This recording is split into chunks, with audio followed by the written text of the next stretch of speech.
He puesto título a esta homilía: Las cosas buenas les llegan a quienes esperan en el Señor. Las cosas buenas llegan a quienes esperan en el Señor.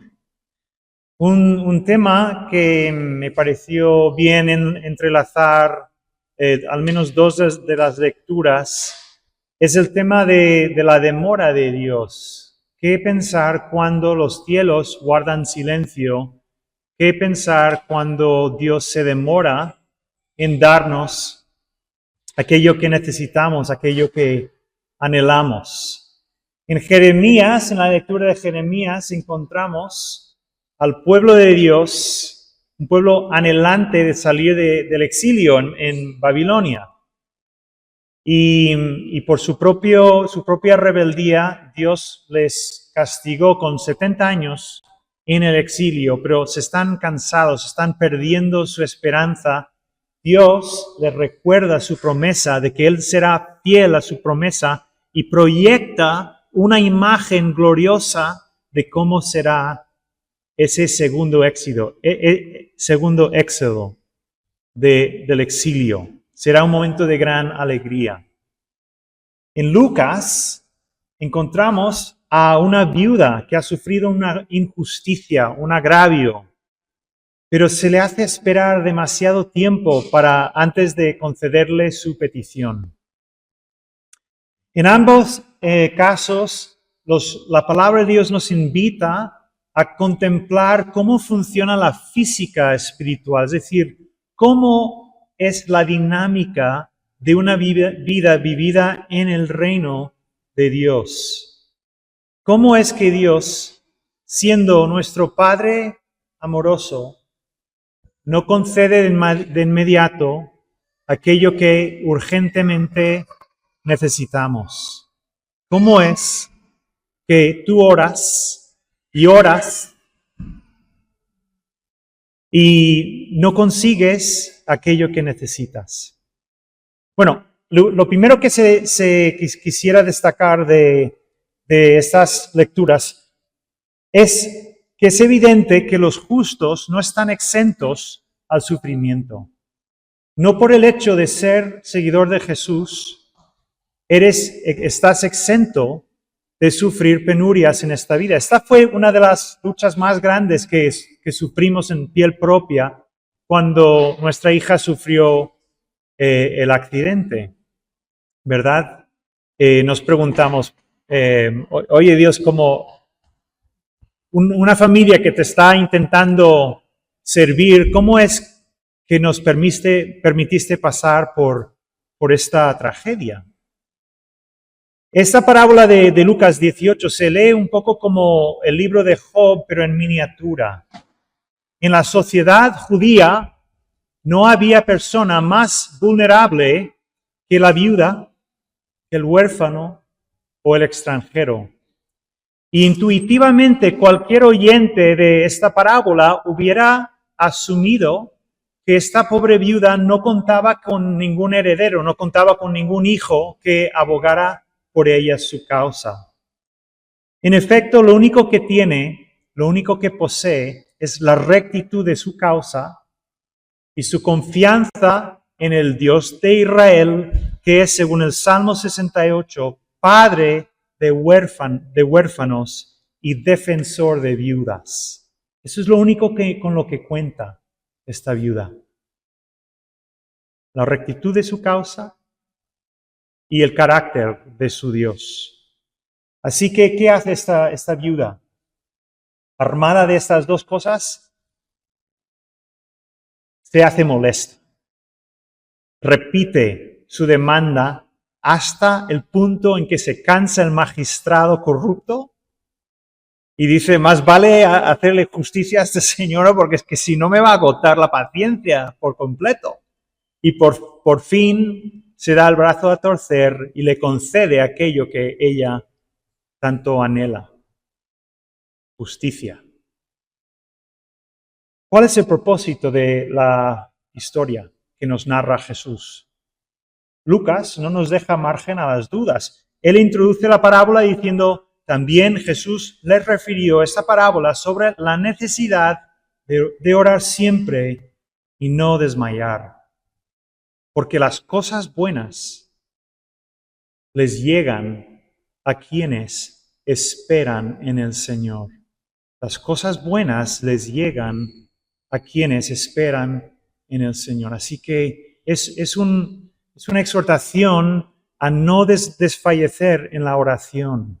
Aquello que tú necesitas, aquello que yo necesito, nos dice Jesús que no tiremos la toalla, que continuemos insistiendo, hasta el punto de parecernos que le estamos desgastando el oído al Señor. No importa, Él es paciente. ¿Por qué entonces tarda Dios en responder? Si a fin de cuentas somos sus hijos, si a fin de cuentas queremos agradarle con nuestras vidas, ¿qué lógica tiene que Dios se demore? Yo creo que intuitivamente lo entendemos cuando pensamos en la relación de padres e hijos.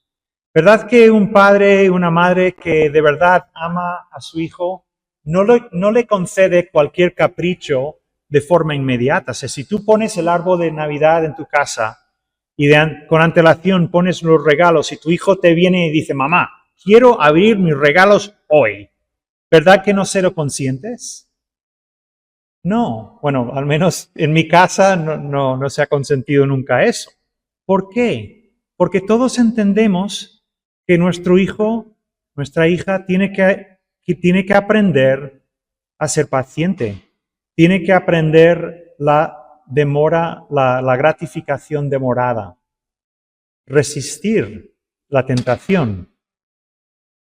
Entonces, lo primero que quisiera destacar que Dios en su pedagogía divina nos quiere enseñar es a desarrollar el músculo de la paciencia. Dios sabe que nos falta paciencia. Somos impacientes y cada vez más porque vivimos en la sociedad de lo inmediato. Lo quiero y lo quiero hoy. Con un clic, pues ya tengo la cena resuelta, ¿verdad? Me vienen en bicicleta a traer la cena. Y no, o sea, en la vida espiritual, en la física espiritual, no se vale. Hay que aprender la paciencia. Hay dos palabras en griego que se traducen en nuestras Biblias por la palabra tiempo. La primera palabra es cronos, de cronología. Es tiempo medido en cuestiones de segundos, de minutos, horas, días, semanas. Pero hay otra palabra en el griego que se traduce tiempo, pero es diferente, que es kairos. Kairos es tiempo en el sentido de lo oportuno. De cuando tú le dices una palabra a alguien, una palabra adecuada justo en el momento oportuno. Kairos.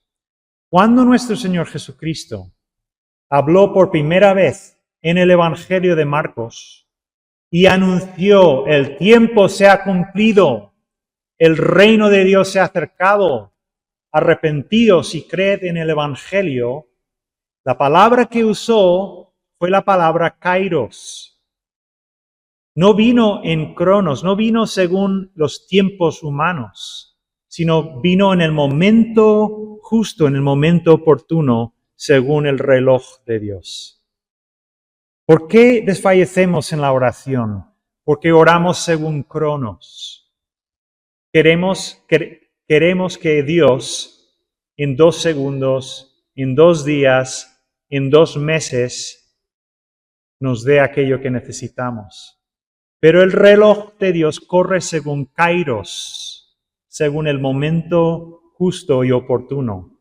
¿Por qué? Porque tu buen Padre quiere que desarrolles la virtud de la paciencia. La paciencia.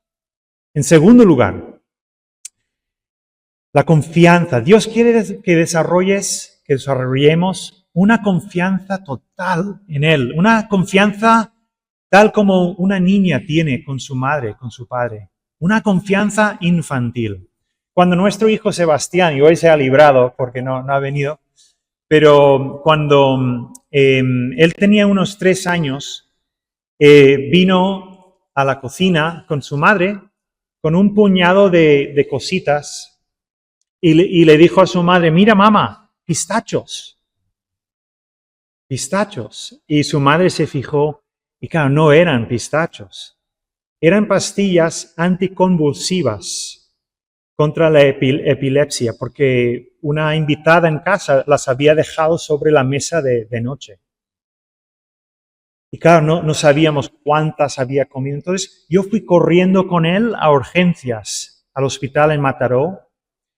Y allí, en urgencias, lo que hicieron, el doctor me dio un líquido negro asquerosísimo. Pero me lo dio a mí como padre. No se lo administró él a Sebastián. Me lo dio a mí y yo tuve que persuadir a mi hijo de 3 años que no entendía nada. Para él se había comido unos pistachos. Yo le tuve que convencer de que se tragara este líquido horrible hasta expulsar aquellas pastillas y aquello de su sistema sanguíneo. Yo tuve que depender de la confianza que él me tenía como padre.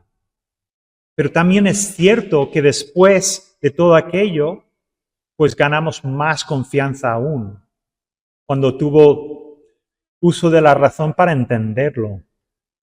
Alguien dijo que la gracia crece más en invierno. La gracia de Dios operando en ti, operando en mí, crece a veces más cuando no comprendes las cosas. Crece más cuando sufres. Crece más cuando no te explicas el porqué de las demoras de Dios. No, es cuando en realidad la gracia de Dios crece más. Y acabas teniendo una confianza más tipo infantil en Dios, que es tu buen Padre. Paciencia. Las demoras nos enseñan también confianza infantil en Dios. ¿Qué es lo que tú más deseas en esta mañana? ¿Qué es lo que tú más necesitas de parte de Dios en esta mañana, en este momento de tu vida? Es curioso que en Marcos capítulo 10 aparece un personaje, es un mendigo y se llama Bartimeo. Y Bartimeo ha escuchado acerca de Jesús, un Jesús que sana, y Jesús sale de su ciudad, él está ahí mendigando, y grita a todo pulmón, Jesús, ten piedad de mí. Y le hacen callarse, pero él grita aún más, porque hay un anhelo fuerte en su corazón, Jesús, ten piedad de mí. Entonces Jesús se le acerca y le hace la pregunta más curiosa que a mí se me ocurre. Le dice, a ver, Bartimeo, ¿qué quieres que se te haga? Siempre que he leído esa historia, me ha parecido un poco, un tanto cruel la pregunta de Jesús. Jesús, vamos a ver, ¿qué querrá Bartimeo? Recuperar la vista. Pero pensemos por un momento. Recuperar la vista es dejar atrás la mendicidad. La única vida que él ha conocido hasta ahora. Entonces Jesús le da un momento para pensárselo bien. ¿De verdad quieres recuperar la vista? Porque vas a entrar en una vida totalmente nueva. Y Bartimeo lo tiene claro, y Jesús lo sana. Pero yo creo que a veces cuando tú y yo clamamos al Señor, Señor, ayúdame. Señor, socórreme. A veces ni siquiera nos aclaramos. A veces ni siquiera en ese clamar a Dios hay duplicidad en el corazón y ni siquiera sabemos bien lo que queremos. Entonces, hacemos bien en escuchar esta misma pregunta de parte del Señor. ¿Qué quieres que se te haga? Y a veces la demora de Dios se debe a que el Señor nos está dando un margen de tiempo para que nos aclaremos, para purificar los deseos de nuestro corazón, para que seamos como Bartimeo y digamos, no, Señor, no solo necesito tu socorro, necesito un trabajo y mañana. Necesito que me ayudes con este defecto de mi carácter, pero ya. A veces la demora purifica las intenciones del corazón. Si Jesús ahora me hiciera esta pregunta, ¿qué quieres que se te haga? Yo seguramente le diría, Señor Jesús, destierra el temor de mi cuerpo. Yo lucho con temores. Destierra los temores de una vez de mi cuerpo, Señor. No quiero vivir con el temor. ¿Y tú? ¿Cómo responderías si Jesús hoy te preguntara, ¿qué quieres que se te haga? O sea, dímelo claro. ¿Qué quieres que se te haga? Cualquiera que sea tu respuesta, ten ánimo, no desfallezcas, porque las cosas buenas llegan a quienes confían y esperan en el Señor. Los exiliados regresan a casa. Las viudas reciben justicia. Y los niños se curan del daño de las pastillas anticonvulsivas en su sistema sanguíneo. Y los discípulos nos parecemos más como a nuestro Maestro. No desfallezcas. Espera en el Señor. Mira, vamos a acabar leyendo estas preciosas palabras del Señor, el futuro que Él proyecta ante los ojos de su pueblo que sufre lejos de casa. Dice, entonces la Virgen se alegrará en la danza, los jóvenes y los viejos juntamente, y cambiaré su lloro. Quizás hay alguien aquí en esta mañana que está lamentando. Dice el Señor, cambiaré su lloro en gozo, los consolaré y los alegraré de su dolor. Espera en el Señor. Las cosas buenas llegan a quienes esperan en Él. Amén.